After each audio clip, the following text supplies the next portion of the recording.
Hello viewers, I doctor S B K Lal welcome you all in my YouTube channel. मेरे YouTube channel में आपका बहुत बहुत स्वागत है।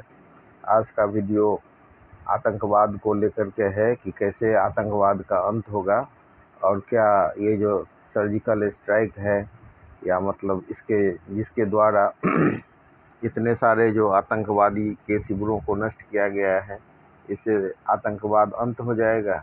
इन्हीं पर ये वीडियो है और इसमें हमने विश्लेषण किया है आतंक के कारण का और कैसे आतंकवाद खत्म हो मानवता के भलाई के लिए, इस पर इसमें चर्चा की गई है।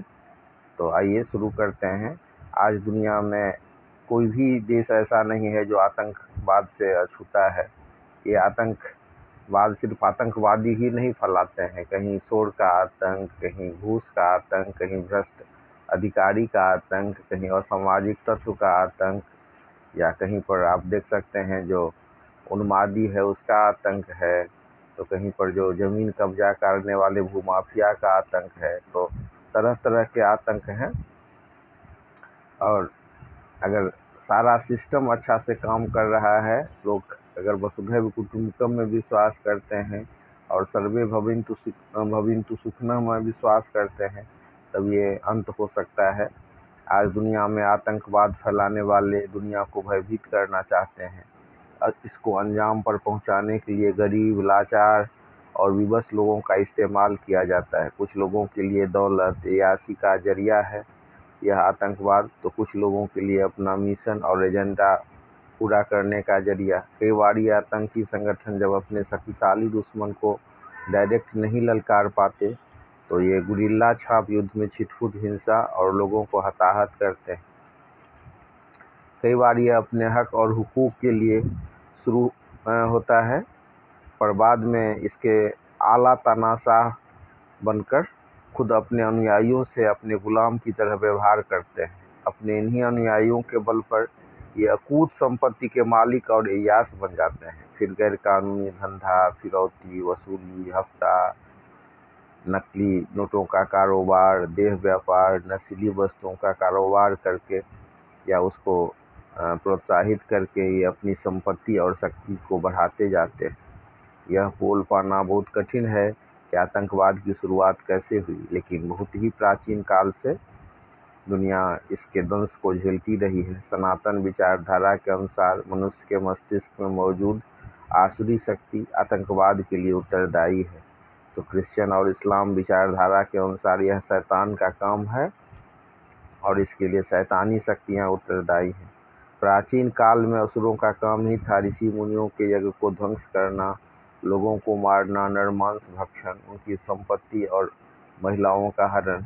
एक बहुत ही प्रसिद्ध किताब है व्यंग रक्षामः, इसकी रचना आचार्य चतुर्सेन ने की है। तो आचार्य चतुर्सेन रचित इस किताब को जब आप अध्ययन करेंगे तो उसमें संस्कृति के हिसाब से जो आतंकवाद है उस पर चर्चा किया गया है। व्यंग रक्षामः का अर्थ होता है हम लोग रक्षा करते हैं। तो उस समय में दो संस्कृति थी, एक रक्ष संस्कृति और एक यक्ष संस्कृति। यक्ष संस्कृति का मंत्र था व्यंग भोगामः, हम लोग भोग करते हैं, और रक्ष संस्कृति का था हम लोग रक्षा करते हैं। वो जो व्यंग रक्षामः किताब है उसके अनुसार राम के समय में दो मुख्य संस्कृतियाँ थी, एक रक्ष संस्कृति और एक यक्ष संस्कृति। तो रक्ष संस्कृति का था कि व्यंग रक्षामः, हम लोग रक्षा करते हैं, और यक्ष संस्कृति का था व्यंग भोगामः, यानी कि हम लोग भोग करते हैं लेकिन हम लोग रक्षा किसकी करते हैं? जो अगर मतलब हमारे सिद्धांत को मानता है, रक्ष संस्कृति को मानता है, उसी को रक्षा करते हैं हम। और रक्ष संस्कृति में विश्वास करने वाले को राक्षस कहा गया, और यक्ष संस्कृति में विश्वास करने वाले जो लोग थे वो मतलब या तो कुबेर लोग थे या मतलब ये देवता लोग थे। तो हम याद कर सकते हैं पौराणिक कथा के अध्ययन के माध्यम से कि रावण का आतंक कैसा था, बलि का आतंक कैसा था, कंस का आतंक कैसा था। ये सब आतंक से ही जुड़ी हुई घटनाएं हैं, ये आतंकवादी ही थे। और अगर हम पौराणिक ग्रंथों में अलग अलग राक्षसों की चर्चा करें, फिर उनका शब्द होना और धर्म के मूल धारा में शामिल होना, भगवान और भक्त का अनुयायी होना, तो देखें तो हम देख सकते हैं कि ये जो आतंकवादी लोग होते हैं या राक्षस लोग होते हैं या असुर लोग होते हैं, ये भी समय के साथ साथ सुधर सकते हैं। ऐसा नहीं है कि ओरिजिनली ये खराब है। जब इनको भान होगा कि अच्छे ढंग से मानवता के भलाई के लिए काम करके भी धन को कमाया जा सकता है और ये ज़्यादा टिकाऊ है, इसमें सुरक्षा की भावना नहीं है, तो धीरे धीरे ये लोग भी सभ्य हो जाएंगे। अगर हम दुनिया के प्रसिद्ध आतंकी संगठन और ताकतवर आतंकी संगठन सबका चर्चा करें तो इसमें नाम आता है ILO का, PLO का, LTTE का, अलकायदा, हमास आदि का। तो हम देख सकते हैं कि कैसे मतलब जो PLO जैसे संगठन के जो यासिर अराफात थे, वो कितना ढंग से समझौता करके अपने एक देश के लिए काम किया और कितना शांति स्थापना हो गई। फिर हमास आया तो फिर वो सब फिर लड़ाई झगड़ा सब शुरू हो गया। आज गाजा पट्टी में कितनी लड़ाई आप देख सकते हैं और कितना हताहत हुआ है फिलिस्तीन के लोग। इसके पीछे कहीं न कहीं हमास का योगदान है। और LTTE जैसा क्रूर संगठन, तो उसको तो श्रीलंका ने पूरा एकदम रूट आउट ही कर दिया, पूरा जड़ से ही मिटा दिया। तो ये दुनिया के बड़े बड़े आतंकी संगठन के रूप में ये ILO, PLO, LTTE, अलकायदा या हमास है, जिनका मैंने अभी अभी उल्लेख किया है। तो ये दुनिया के बड़े बड़े आतंकी संगठन के रूप में प्रसिद्ध हुए और ये अपने अनुयायियों को ब्रेन वॉश करके उनसे काम लेते रहते थे। तो वहीं कुछ इनके यहाँ नौकरी भी करते थे। दुनिया के बड़े बड़े या मतलब अभी जो वर्तमान में भी हम कह सकते हैं कि अपने अनुयायियों को ब्रेन वॉश करके उनसे काम लेते हैं, तो वहीं कुछ इनके यहाँ नौकरी करते हैं। उनको इससे मतलब नहीं है कि वो मतलब क्या आइडियोलॉजी है, क्या काम करना है, वो उनके लिए ये अपना भरण पोषण का जरिया है। तो दुनिया के बड़े बड़े देश और बड़ा से बड़ा देश हो या छोटा से छोटा देश, आज कोई भी ऐसा देश नहीं है जो आतंकवाद से अछूता हो। आज अमेरिका और इजराइल जैसे देश आतंकवादियों के मर्म स्थल पर प्रहार करने में सक्षम है। तो श्रीलंका जैसे देश ने LTTE जैसे संगठन का नामो निशान मिटा दिया।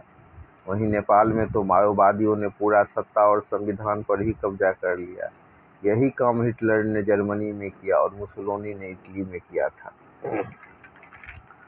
तो इतिहास गवाह रहा है कि दुनिया के कतिपय वामपंथी जब सत्ता पर कब्जा करते हैं तो जनता को आतंकित करके उन पर शासन करते हैं। वर्तमान में चीन और उत्तर कोरिया इसका अच्छा उदाहरण है। जाह बर्लिन ने ठीक ही कहा है कि भेड़ियों की आज़ादी भेड़ों की मौत का सबब बनती है। तो दुनिया के तानाशाह बहुधा अपने जनता को आतंकित करके उन पर शासन करते हैं। आतंक के समर्थक और पोषक कुछ कट्टर और धर्मांध व्यक्ति होते हैं, जिनका उद्देश्य दुनिया में एकमात्र धर्म और पंथ की स्थापना होती है। दूसरे धर्मावलंबियों को कत्ल या इन प्रकारेण उनका धर्मांतरण, हिंसा एवं बलात्कार ही उनका एकमात्र ध्येय होता है। धारा 370 के काल में कश्मीर में कई आतंकवादी संगठन उभरे। इन्होंने 3 लाख से ज़्यादा कश्मीरी पंडित को कश्मीर घाटी से भगा दिया और उनके महिलाओं के साथ रेप किया, सेना पर पत्थरबाजी की, तीर्थयात्रियों पर हमला किया। इनके अनेकों कुत्सित कार्यों को हम आकलन करें तो संक्षेप में कह सकते हैं कि इन्होंने अपने कुत्सित कार्यों से मानवता को गहरा जख्म दिया। भारतीय संस्कृति और सनातन परंपरा वसुधैव कुटुंबकम और सर्वे भवन्तु सुखिनः में विश्वास करता है। मोदी सरकार ने धारा 370 हटाकर आतंकवाद के जड़ को ही काट दिया और फिर भी जब इसके आका पाकिस्तान में बैठ कर के अपने नाजायज हरकतों से बाज नहीं आए, तो सरकार ने सर्जिकल स्ट्राइक करके आतंकवाद को नष्ट करने में अपनी प्रतिबद्धता दिखाई और लोगों का भरोसा जीता। आज मोदी के नेतृत्व का पूरा दुनिया सराहना कर रही है। सेना के शौर्य को जश मिल रहा है। जब सेना का उपयोग जन कल्याण के लिए और आतंकवाद को कुचलने में कोई लोकतांत्रिक देश करता है तो जनमानस और आवाम को अपने सेना पर गर्व और फख्र महसूस होता है। खबरों के अनुसार जब सेना ने पहलगाम की संस्था पर कार्रवाई की तो आतंकवादियों के ठिकाने लगाने के लिए 24 मिसाइलें दागकर उनके ठिकानों को नष्ट कर दिया। भारत ने सटीक कार्रवाई करते हुए बिलावलपुर में जैश ए मोहम्मद तथा पाकिस्तानी पंजाब के मुरीद के में लश्कर तैयबा के प्रशिक्षण शिविरों, लॉन्च पैडों और तथा मुख्यालय को निशाना बनाकर इतिहास रच दिया। आज आतंकवाद के खिलाफ पूरा देश एकजुट है। आज भारत एक शक्तिशाली राष्ट्र के रूप में स्थापित हो रहा है, जिससे प्रत्येक भारतवासी अपना सिर ऊंचा उठा हुआ अनुभव कर रहा है। आज पूरा देश अनुभव कर रहा है कि मोदी सरकार का आतंकवादियों और उनके आकाओं पर किया गया कार्रवाई शौर्य और मानवता के लिए ऐतिहासिक कदम है। और अमेरिका ने भी आतंकवाद के विरोध के लिए और आतंकवाद के उन्मूलन को लेकर के इसमें इंटरफेयर करने से बचा है, जबकि पाकिस्तान का वो मित्र रहा है। आज अब समय आ गया है कि पाकिस्तान आज दिवालिया होने के कगार पर है, जो कभी दक्षिण एशिया का सबसे अमीर मुल्क हुआ करता था। जिस दिन पाकिस्तान इस बात को समझ जाएगा कि आज जो उसकी स्थिति हुई है, वहाँ के लोग भी बुद्धिमान हैं और मेधा वाले भी लोग हैं, लेकिन उस मेधा का उपयोग पाकिस्तान आतंकवाद को प्रश्रय करने के लिए और गलत कामों को अंजाम देने के लिए, धर्मान्धता फैलाने के लिए कर रहा है। अगर उसका जो प्रतिभा है उसका सही इस्तेमाल हो तो पाकिस्तान बहुत आगे बढ़ सकता है। जो एक समय में दक्षिण एशिया का सबसे अमीर मुल्क हुआ करता था, आज उसकी स्थिति है जो दिवालियापन के कगार पर है। उसको लोन लेने के लिए यहाँ वहाँ जाना पड़ रहा है। और भारत जैसे देश में जब प्रगति हुई है और एक लोकतांत्रिक देश है, तो उसका ये धर्म बन जाता है कि अपने नागरिकों की हिफाजत करे। तो यह पाकिस्तान द्वारा जो आतंकवाद को पालने और पोसने का काम हुआ, इसके कारण सबसे ज़्यादा हानि तो उसकी अपनी ही हुई। जब पाकिस्तान ये समझेगा कि कैसे एक लोकतांत्रिक देश में जन कल्याण के काम करके देश में विदेशी मुद्रा का भंडार भी बढ़ाया जा सकता है और देश को भी आगे ले जाया जा सकता है। इसका सबसे अच्छा उदाहरण बांग्लादेश है। जब बांग्लादेश में समावेशी संस्कृति वाली सरकार आई और जो अल्पसंख्यकों के सुरक्षा को ध्यान में दिया गया और देश में जब अच्छा काम करके टेक्सटाइल इंडस्ट्री में देश को आगे ले जाने का काम हुआ, तो बांग्लादेश में जो पर कैपिटा इनकम था वो भी भारत और पाकिस्तान की तुलना में ज़्यादा हो गया। तो एक दहशतगर्दी के द्वारा अब उसी देश पर यह निर्भर है कि वो दहशतगर्दी के द्वारा देश को मटियामेट करे, लोगों को आतंकवादी बनाए या फिर उसको सही काम दे करके देश का को उन्नत करे, विदेशी मुद्रा का भंडार बढ़ाए। तो आज ये पाकिस्तान के सामने में एक प्रश्न चिन्ह उठ रहा है कि ये देश जो एक समय में दक्षिण एशिया का सबसे अमीर मुल्क था, आज उसकी स्थिति ऐसी क्यों हुई? ऐसा किस लिए हुआ? यह सब पाकिस्तान द्वारा आतंकवाद को पालने और पोसने के कारण हुआ। जिस दिन उसके आका ये समझेंगे कि ये आतंकवाद सॉल्यूशन नहीं है और किसी को कष्ट देने से ये और किसी को हरास करने से, उत्पीड़न, शोषण और आतंक फैलाने से देश की प्रगति नहीं होगी, तो वो भी उसके खात्मा के लिए काम करेंगे। ऐसा नहीं है जो पाकिस्तान जो दहशतगर्द से प्रभावित नहीं हुआ है। जिस पाकिस्तान ने आतंकवादियों को पालने और पोसने का काम किया, उसके यहाँ भी आतंकवादियों के द्वारा एक अटैक हुआ, टेरर अटैक हुआ, तो उसका भी नुकसान होता है, जनता का भी नुकसान होता है। और जिस शक्ति का उपयोग अच्छे कार्य करने के लिए किया जा सकता था, उसका उपयोग जब आतंकवाद को पालने पोसने में और प्रश्रय देने में होता है, तो फिर उसका निगेटिव इम्पैक्ट ही होता है। अब भी समय है जब पाक दहशतगर्दों के लिए काम करने के बजाय अपने जनता के सुख शांति और समृद्धि के लिए काम करे। तभी आतंकवाद के अंतिम के लिए, एंड ऑफ द मतलब टेररिस्ट के लिए बहुत सकारात्मक काम होगा। अब अगर हम खबर का विश्लेषण करें तो सबसे पहले जब पहलगाम में आतंकवादी हमला हुआ, तो सरकार ने मन बना लिया कि अब जो आतंकवादी लोग हैं उनको माफ़ नहीं करना है और उनकी जो बची खुची ज़मीन है, और बची खुची ज़मीन क्या, उनके पास तो बहुत सारा मतलब जो स्थिति है, उनका मुख्यालय वो सरकार की तरह वो चला रहे थे और लोगों को मतलब ब्रेन वॉश करते थे, घृणा फैलाते थे। तो उनका आजीवन उनका राजसी ठाठ बाट वाला था। लोगों को जन्नत का मतलब सपना दिखा करके उनको मरने के लिए तैयार करते थे। फिर कुछ लोभ दे करके किसी को हनी ट्रैप में फंसाकर तो तरह तरह ढंग से ये गलत काम को अंजाम देते थे, आतंकवाद को अंजाम देते थे। तो भारत ने जो अभियान ऑपरेशन सिंदूर चलाया, जिसके तहत 9 आतंकी ठिकानों पर 25 मिनट तक अभियान चला, जिसमें 24 मिसाइलें दागकर बड़ी संख्या में दहशतगर्दों को मार गिराया गया। पाकिस्तान के हवाई क्षेत्र का उल्लंघन किए बिना, सबसे बड़ी बात है इसमें कोई हवाई क्षेत्र जो है पाकिस्तान का, उसका उल्लंघन नहीं किया गया और सटीक कार्रवाई की गई। वहाँ हम देख सकते हैं कि बहावलपुर में जैसे मोहम्मद तथा पाकिस्तान के पंजाब के मुर्दके में लश्कर-ए-तौयबा के जो प्रशिक्षण शिविर थे, लॉन्च पैड थे या उनका जो मुख्यालय था, उसको निशाना बनाया गया और उसको तबाह किया गया। आप चित्र सबके माध्यम से देख सकते हैं। तो आज सेना पर लोगों को फक्र हो रहा है कि कितनी तत्परता से सेना ने ये काम किया है। इसमें एक बात ये भी कही जा रही है कि सरकार ने सेना को फ्रीडम भी दिया है काम करने के लिए। और एक खबर के हिसाब से ये जो हमला किया गया, ऑपरेशन सिंदूर का अभियान चला, इसमें पहलगाम हमले के जिम्मेदार आतंकवादियों के साथ साथ अन्य आतंकी घटनाएं जैसे कि मुंबई हमला था या पठानकोट एयरबेस वाला हमला था, गुलमर्ग, सोनमर्ग, पुंछ तीर्थयात्रियों पर हमले, कश्मीर में 4 पुलिस कर्मियों की हत्या के लिए जिम्मेदार जो आतंकी संगठन थे, उन सबको भी तहस नहस किया गया और उनको भी तबाह किया गया। अब जो ये ऑपरेशन किया गया, ये बहुत बड़ी बात है। इसमें रात में ऑपरेशन शुरू हुआ, मात्र मतलब 25 मिनट का ही ऑपरेशन था और बहुत सक्सेसफुल रहा। तो जैसे आतंक जो फैलाने वाले लोग होते हैं, उनका मकसद होता है कि भय फैलाएं, लोगों में दहशत पैदा करें।